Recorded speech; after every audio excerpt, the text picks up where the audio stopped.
कि पत्नी के गिरफ्तार होते ही ऐसे ऐसे सच सामने आ रहे हैं जिसे सुनकर आपके होश उड़ जाएंगे। आप सोचने पर मजबूर हो जाएंगे कि आखिर एक पत्नी किस हद तक गिर सकती है। ऐसे ऐसे शौक जिसे सुनकर आपकी नींद भी उड़ सकती है। आप आज वो वीडियो देखेंगे जिसे देखने के बाद आपको अपनी आंखों पर यकीन नहीं होगा। अगर आप भी चाहते हैं कि अतुल को न्याय मिले तो वीडियो को पूरा देखिए और हमारी इस मुहिम का हिस्सा बनिए। अगर आप इस वीडियो को पूरा देखते हैं तो ये वीडियो ज्यादा लोगों तक पहुंचेगी और जिससे बहुत जल्द अतुल को न्याय मिल सकेगा। अगर आप भी चाहते हैं कि अतुल को न्याय मिले तो वीडियो को लाइक करके कमेंट बॉक्स में लिखिए वी वांट जस्टिस। आपको हम वो वीडियो दिखाए इससे पहले आपको कहानी को सिलसिलेवार ढंग से समझना होगा। बेंगलुरु में काम करने वाले अतुल सुभाष ने अपने जीवन की अंतिम तारीख पहले ही तय कर रखी थी। इस दुनिया को अलविदा कहने से पहले अतुल ने पर्सनल और प्रोफेशनल जिम्मेदारी निभाने का वादा भी पूरा किया। 34 साल के युवा ने अपने कमरे की दीवार पर चेकलिस्ट बना रखी थी। साथ में एक और कागज चिपका रखा था जिस पर लिखा था न्याय मिलना चाहिए। पत्नी के तानों और करतूतों से आहत अतुल ने अंतिम सांस लेने से पहले ऑफिस, घर और परिवार के लिए अपना काम पूरा किया। फिर 24 पन्ने का नोट लिखा, 90 मिनट के वीडियो में अपनी दुख भरी कहानी सुनाई और कई सवालों को छोड़कर दुनिया को अलविदा कह दिया। बेंगलुरु की टेक कंपनी में काम करने वाले अतुल सुभाष पिछले 2 साल से झूठे मुकदमों के चक्कर में फंसे थे। अपने अंतिम नोट में अतुल ने बताया कि वह अपनी पत्नी, सास, साले और चचेरे ससुर की वजह से ऐसे हालात में फंस गया है जिसकी वजह से उसे जीना मुश्किल हो रहा है। उन्होंने फैमिली कोर्ट की जज पर भी संगीन आरोप लगाए हैं। उन्होंने जुडिशरी सिस्टम के बारे में राष्ट्रपति को चिट्ठी भी लिखी थी। अपने जीवन को खत्म करने की प्लानिंग 34 साल के अतुल ने महीने भर पहले कर ली थी। उन्होंने आखिरी दिन से पहले जरूरी काम निपटाने के लिए चेकलिस्ट को 3 हिस्सों में बांटा था, जिसका नाम दिया जिंदगी के आखिरी दिन से पहले, आखिरी दिन और अंतिम समय पहले के काम तय किए थे और वैसा किया भी। यह लिस्ट महीनों पहले इतनी सावधानी से बनाई गई थी ताकि उनसे जुड़ा कोई काम पेंडिंग नहीं रहे। अपने अंतिम नोट में उन्होंने सरकारी विभागों की लेट लतीफी का जिक्र किया। अतुल सुभाष ने लिखा कि मुझे अपने परिवार के प्रति जिम्मेदारियों को पूरा करने में कई महीने लग गए। साथ ही सरकारी ऑफिस का बहुत सारा काम धीमा है, जिसके कारण भी मुझे ये जीवन त्यागने में देरी हुई। मुझे उम्मीद है कि यह देरी मुझे और मेरे परिवार को परेशान करने वालों और जबरन वसूली करने वालों की मदद नहीं करेगी। खुदकुशी से पहले उन्होंने अपने फोन से फिंगरप्रिंट और फेस रिकॉग्नाइजेशन को हटाया ताकि कोई इसका दुरुपयोग नहीं कर सके। अपने ऑफिस के पेंडिंग काम को अंतिम दिन के लिए अतुल ने वीडियो बनाने और 24 पन्नों के नोट को स्कैन करने का टास्क रखा था। अंतिम क्षण से पहले वाले टास्क को पूरा करते हुए अतुल सुभाष ने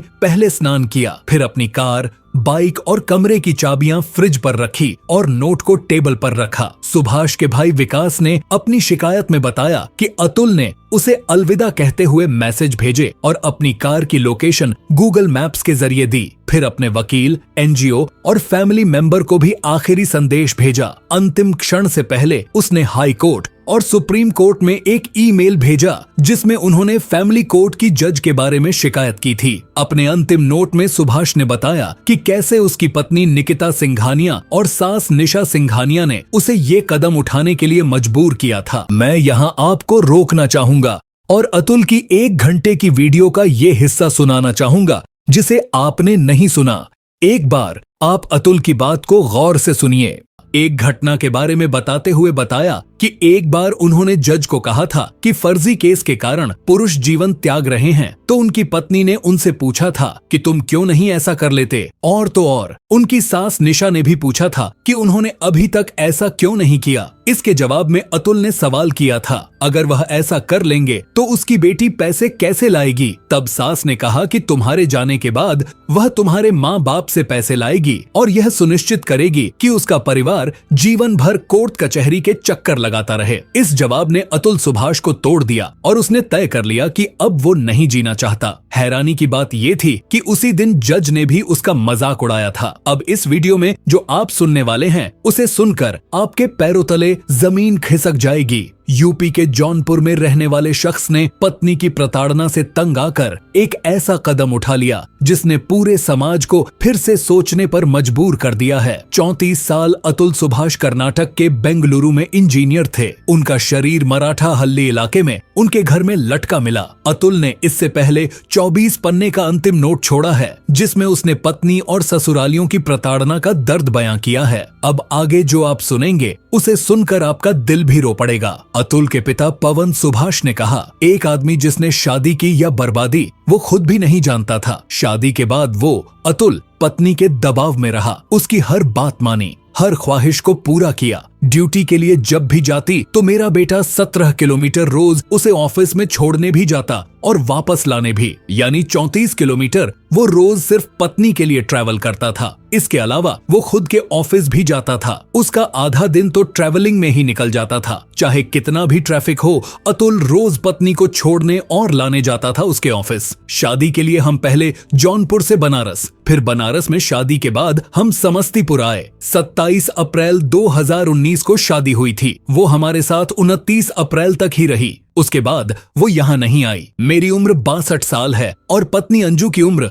55 साल। हमारी उम्र का लिहाज करते हुए बेटे ने कभी हमें यह नहीं बताया कि बीवी निकिता उसे कितना टॉर्चर दे रही है। वो दुख को झेलता रहा। फिर जब बेटा व्योम हुआ तो वो काफी खुश हुआ। उसने सबसे बेहतरीन मेडिकल ट्रीटमेंट निकिता को उपलब्ध करवाया। 2.5 लाख से भी ज्यादा रुपए उसकी डिलीवरी में खर्च किए। इसके अलावा भी उसकी हर एक चीज का अतुल ने ख्याल रखा। मेरा बेटा कभी शराब नहीं पीता था। इसके अलावा भी कोई और भी नशा नहीं करता था। फिर भी निकिता ने उस पर बेबुनियाद इल्जाम लगाए। कोर्ट के आदेश के बाद अतुल ने पहले 20,000 रुपए हर महीना बतौर मेंटेनेंस पत्नी को भेजने शुरू किए। फिर 40,000 की राशि शुरू की गई। उसके बाद कहा गया कि एरियर के साथ मिलाकर अब 80,000 रुपए आपको निकिता को देने होंगे। मेरा लड़का भी टूट गया। जज ने तब कहा कि मुझे 5 लाख रुपए दे दो और सेटलमेंट कर लो। तब अतुल ने कहा कि मैं पढ़ा लिखा आदमी हूँ, मैं अगर रिश्वत दूंगा तो इससे क्या संदेश जाएगा, इसलिए मैं रिश्वत नहीं दूंगा। वो बेंगलुरु से पहले वाराणसी उतरता,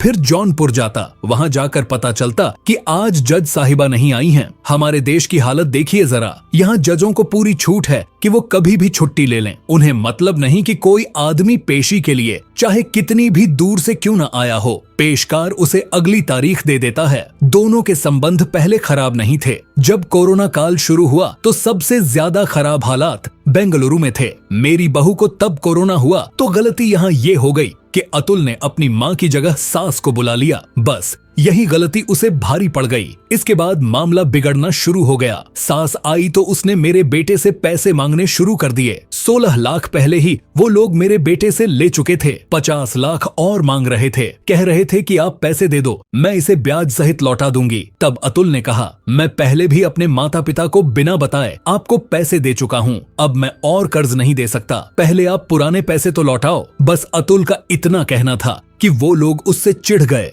उसके बाद वो बेटी को लेकर जौनपुर चले गए। वहां जाकर उन्होंने अतुल की बेटे से भी बात करवानी बंद करवा दी। अतुल ने जो उन्हें पैसे दिए थे वो उन लोगों ने लौटा दिए, लेकिन इसी बात को लेकर उन्हें इतना गुस्सा आया कि उन्होंने अतुल के खिलाफ 9 केस दर्ज करवा दिए। निकिता ने पैसों के लालच में ही मेरे बेटे अतुल से शादी की थी। जब उसने 1 करोड़ के बाद 3 करोड़ की डिमांड की तो अतुल ने साफ इनकार कर दिया। कहा कि इतनी डिमांड करोगी तो कोई भी डर के कारण जीना नहीं चाहेगा। इस पर निकिता की मां ने कहा कि तू नहीं तो तेरा बाप देगा। तुम्हारे पूरे खानदान से हम पैसा वसूलते रहेंगे। मेरा बेटा शहीद हुआ है। वो समाज के लिए एक संदेश छोड़ गया है कि यहाँ कानून में बदलाव की जरूरत है। अतुल के फाइनल 32 टास्क थे। इन टास्क को अतुल ने 3 अलग अलग हिस्सों में बांटा था। पहले हिस्से का नाम उसने बिफोर लास्ट डे यानी आखिरी दिन से पहले रखा था। दूसरे हिस्से का नाम लास्ट डे रखा था, जबकि तीसरे हिस्से का नाम एग्जीक्यूट लास्ट मूवमेंट यानी आखिरी पल वाले काम रखा था। 1 घंटा 21 मिनट और 46 सेकंड का वीडियो बनाने वाला और 30 पन्नों नोट लिखने वाला अतुल सुभाष अब पहले के आखिरी 2 दिनों की पूरी कहानी भी लिख गया। अतुल के कमरे की दीवार पर 2 कागज के पन्ने चिपके थे, जिनमें से एक पन्ने पर उसने लिखा है कि इस दुनिया को अलविदा कहने से पहले उसे 32 काम करने हैं। ये काम उसने 3 हिस्सों में बांटे थे। आइए आपको बताते हैं अतुल सुभाष की ये कहानी। बेंगलुरु के डेल्फिनियम रेसिडेंसी अपार्टमेंट की दूसरी मंजिल पर अतुल सुभाष रहा करते थे। वहीं एक कमरे में अतुल का शरीर मिला था। उस कमरे की एक दीवार पर इस दुनिया को अलविदा कहने से पहले अतुल ने 2 अलग अलग पन्ने चिपकाए थे। एक पन्ने पर बड़े बड़े अक्षरों में जस्टिस इज ड्यू लिखा था, जबकि उसके बराबर में चिपके दूसरे पन्ने पर बेहद छोटे छोटे अक्षरों में 32 कामों की एक ऐसी लिस्ट चिपकी थी जिसे इस दुनिया को अलविदा कहने से पहले अतुल को पूरा करना था। इस चेक लिस्ट के सबसे ऊपर अतुल ने लिखा था फाइनल टास्क बिफोर मुक्ति। दरअसल ये अतुल के फाइनल 32 टास्क थे। इन टास्क को अतुल ने 3 अलग अलग हिस्सों में बांटा था। पहले हिस्से का नाम उसने बिफोर लास्ट डे यानी आखिरी दिन से पहले रखा था। दूसरे हिस्से का नाम लास्ट डे रखा था, जबकि तीसरे हिस्से का नाम एग्जीक्यूट लास्ट मोमेंट यानी आखिरी पल वाले काम रखा था। यानी इस फाइनल टास्क में अतुल की जिंदगी के आखिरी 2 दिनों के सारे कामों की लिस्ट थी। इस फाइनल टास्क के आगे अतुल ने एक कॉलम या खाना बना रखा था, जिसमें वो जो काम जैसे जैसे होता गया उसके आगे या तो टिक लगाता गया या डन लिखता गया। इन 32 कामों में से पहले 8 कामों के आगे उसने डन लिखा था, जबकि 24 कामों के आगे टिक लगाई थी। आइए जानते हैं अतुल की इस चेकलिस्ट में उसने अपने हिस्से में आखिरी काम क्या चुना था। मुक्ति से पहले आखिरी बार नहाना। अतुल की जिंदगी की आखिरी 2 दिनों की चेकलिस्ट की शुरुआत बिफोर लास्ट डे से होती है, यानी अंतिम दिन से 1 दिन पहले, यानी 8 दिसंबर। 8 दिसंबर के लिए अतुल ने फाइनल 8 टास्क को चुना था। इस टास्क की शुरुआत होती है पहले टास्क इनिशिएट लास्ट डे से, यानी आखिरी दिन की शुरुआत से। दूसरा काम इम्पोर्टेंट डॉक्यूमेंट्स को पैक करना था। तीसरा टास्क कानूनी तैयारियों को पूरा करना था। चौथा काम ऑफिस के सभी काम पूरे करना। पांचवा काम सभी कम्युनिकेशन को इकट्ठा करना था। छठा काम डेटा का बैकअप लेना। सातवां काम छोटे मोटे कामों को अंजाम देना। आठवां काम पैसों को सेव करना। इस आखिरी दिन अतुल ने खुद के लिए जो 8 टास्क चुने थे वो सभी शायद पूरे हो गए थे, इसलिए इन सभी टास्क के आगे उसने डन लिखा था। अतुल ने अपनी जिंदगी के आखिरी दिन के कामों को 2 हिस्सों में बांट दिया था। पहला हिस्सा लास्ट डे के तौर पर तय टास्क को पूरा करने के लिए और दूसरा हिस्सा आखिरी लम्हों के टास्क को पूरा करने के लिए। लास्ट डे के पहले हिस्से के लिए उसने कुल 10 टास्क खुद के लिए तय किए थे, यानी ये टास्क 8 और 9 दिसंबर की रात के थे। इस आखिरी दिन के टास्क में सभी को पैसे चुकाना, डॉक्यूमेंट्स को स्कैन कर अपलोड करना, इसे अपने मेल से जोड़ना, अंतिम नोट की एक कॉपी बैकअप के तौर पर अपलोड करना, लैपटॉप, चार्जर, ऑफिस की आईडी, गेट की आईडी सभी को ऑफिस में जमा करना, अंतिम दिन के लिए फंदा तैयार करना, अपने फोन से फिंगरप्रिंट और फेस रिकॉग्निशन को हटाना, छोटे मोटे कामों का डेटा तैयार करना और अंतिम नोट और वीडियो को अपलोड करना। अब अतुल की जिंदगी का आखिरी लम्हा करीब आ चुका था। अब अतुल को अपने उन्हीं आखिरी लम्हों के 13 काम करने थे। इन आखिरी लम्हों के लिए जो फाइनल टास्क अतुल ने लिखा उसकी शुरुआत ही डिस्ट्रॉय आई से होती है, यानी खुद को बर्बाद करना। इसके बाद अतुल अंतिम नोट, वीडियो और मेल को अलग अलग ग्रुप में पब्लिश करने का काम करता है। इसके बाद वो अपने परिवार को मैसेज भेजता है, परिवार के बाद वकीलों को मैसेज भेजता है, ऑफिस को मेल करता है, अटैचमेंट को चेक करता है, फिर वीडियो को लाइव अपलोड करता है, अंतिम नोट को उसी के साथ अटैच करता है, साथ ही कोर्ट की कॉपी भी मेल करता है। इसके बाद अतुल कोर्ट को भेजे गए मेल का बैकअप लेता है और उसे सेव करता है, फिर हाई कोर्ट और सुप्रीम कोर्ट को मेल भेजता है, भेजे गए मेल का अटैचमेंट चेक करता है। अब मुक्ति से पहले के 6 फाइनल टास्क बचे थे। आखिरी लम्हों के इन आखिरी कामों की शुरुआत अतुल कमरे में टेबल पर अंतिम नोट रख कर करता है। इसके बाद वो कमरे की चाबी फ्रिज पर रखता है, कार और बाइक की चाबी भी उसी फ्रिज पर रखता है। अब उसके सारे काम हो चुके थे, आखिरी के 4 काम बचे थे। आखिरी के 4 कामों की शुरुआत वो 108 बार शिवा का नाम जपकर करता है। इसके बाद वो कमरे की सारी खिड़कियां खोल देता है और दरवाजा बंद करता है। अब वो बाथरूम जाता है और आखिरी बार नहाता है। मुक्ति से पहले के आखिरी 32 काम अब पूरे हो चुके थे। इसके बाद वो कमरे में ही पंखे में कायदे से मुक्ति से पहले ये उसका 33वां फाइनल टास्क था। लेकिन अपने फाइनल टास्क में अतुल सुभाष ने इस आखिरी टास्क का न कोई जिक्र किया, न अपने टास्क में मेंशन किया, न उसके लिए कोई कॉलम या खाना बनाया, क्योंकि अतुल को भी मालूम था ये वो टास्क था जिसे करने से पहले न वो डन लिख सकता था, न टिक लगा सकता था, और करने के बाद तो ये मुमकिन ही नहीं था, क्योंकि कभी लिखते नहीं हैं। और इस तरह से मुक्ति से पहले अतुल के फाइनल टास्क कंप्लीट हो चुके थे। दुखद घटना के बाद अंतिम संस्कार हुआ और अब वही अतुल एक कलश में अस्थियों की शक्ल में बंद है। बेंगलुरु में ही अतुल के परिवार ने अतुल का अंतिम संस्कार किया। अंतिम संस्कार के बाद उसकी अस्थियों को कलश में सहेज कर रख लिया। बाद में वो इस कलश को लेकर बेंगलुरु से अपने घर बिहार में समस्तीपुर पहुंचे। एक सवाल जिसका जवाब हर कोई जानना चाहता था कि क्या अतुल की आखिरी 12 ख्वाहिशों में से इस एक ख्वाहिश को उसके घर वाले पूरा करेंगे, यानी जब तक अतुल को इंसाफ नहीं मिल जाता क्या तब तक वो उसकी अस्थियों को सहेज कर रखेंगे। तो अतुल के भाई ने इस सवाल का जवाब दे ही दिया। उसने कहा कि जब तक इंसाफ नहीं मिलेगा वे अतुल की अस्थियां सहेज कर रखेंगे, यानी फिलहाल तो अतुल की अस्थियां संभाल कर ही रखी जाएंगी। परिवार इंतजार करेगा फैसले का, पर फैसला क्या होगा पता नहीं। पर कहीं अगर फैसला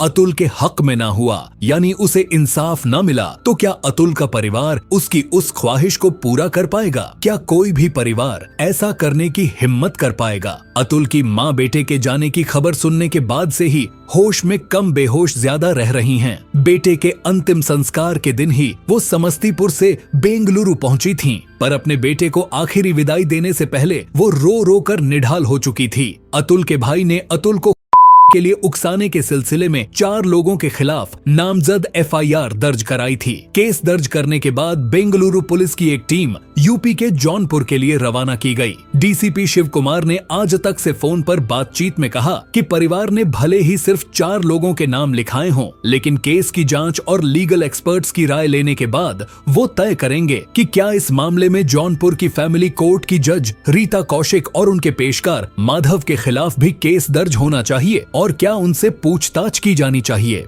इधर बेंगलुरु पुलिस की टीम जौनपुर रवाना हुई। उधर रात के अंधेरे में ही अतुल की पत्नी निकिता का पूरा परिवार घर के दरवाजे पर ताला लगाकर चुपचाप फरार हो गया। यहाँ तक कि अतुल की सास के भागने की तस्वीरें तो कैमरे में कैद हैं। बाद में अतुल की सास और साला एक होटल के CCTV कैमरे में भी कैद नजर आए। वैसे घर से भागने से पहले जैसे ही अतुल की हालत की खबर सोशल मीडिया के जरिए पूरे देश में वायरल हुई, मीडिया की टीमें अतुल के ससुराल का पक्ष जानने के लिए जौनपुर में उसके घर के बाहर जमा हो गई थीं। लेकिन परिवार बात करने की बजाय उल्टे मीडिया को ही धमकाने लगा था। उन लोगों ने बालकनी से उंगलियां दिखाई और नीचे खड़े मीडिया वालों को हड़काया। ऐसा करने वालों में एक अतुल की सास निशा सिंघानिया और साला अनुराग सिंघानिया था। दिन के उजाले में दोनों ने मीडिया को उंगलियां दिखाई थीं और रात के अंधेरे में दरवाजे पर ताला जड़कर रफू चक्कर हो गए। उन्हें पता था कि बेंगलुरु पुलिस कभी भी घर पर दस्तक दे सकती है और घर वालों को गिरफ्तार कर अपने साथ ले जा सकती है। अब देखना ये है कि बेंगलुरु पुलिस के साथ अतुल के ससुराल वालों की लुका छुपी का खेल कितने दिन चलेगा।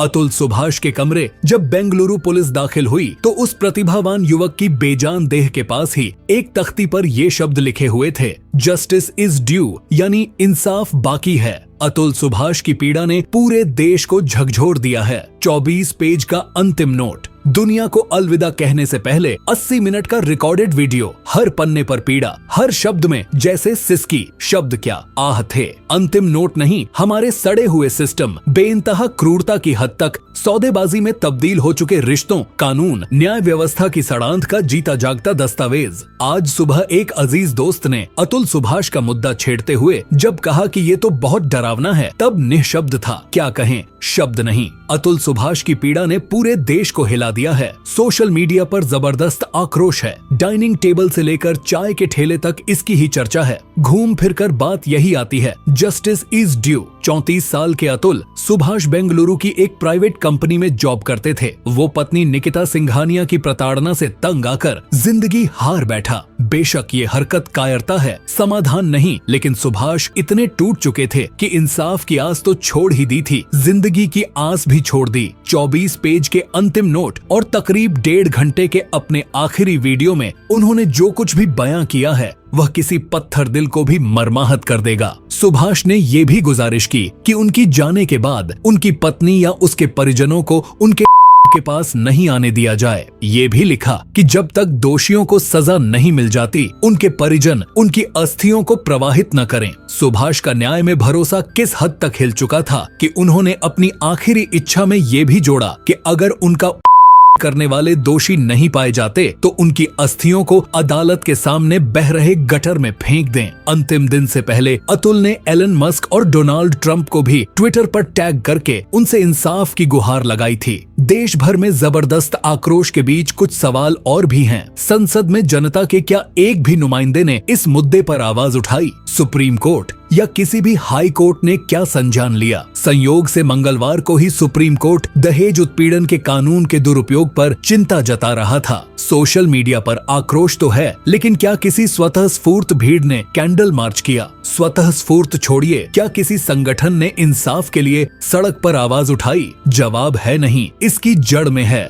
वह पुरुष था। कानून जेंडर न्यूट्रल नहीं है। कल्पना कीजिए कि अगर मामला इसके उलटा होता, पत्नी ने प्रताड़ना के पुख्ता प्रमाण देकर ऐसा किया होता तो तत्काल पति सलाखों के पीछे होता। पति क्या उसका पूरा खानदान धर लिया जाता? 5 साल पहले ही 2019 में उनकी शादी हुई थी। अब सुभाष की मां रो रो कर गुहार लगा रही है कि मेरे बच्चे को इंसाफ दो। क्या इंसाफ मिलेगा? क्या जेंडर न्यूट्रल कानून बनेगा? क्या कानूनों का दुरुपयोग करने वालों को सख्त सजा का प्रावधान किया जाएगा? क्या कानूनों की मिसयूज रुकेगा? Justice is due.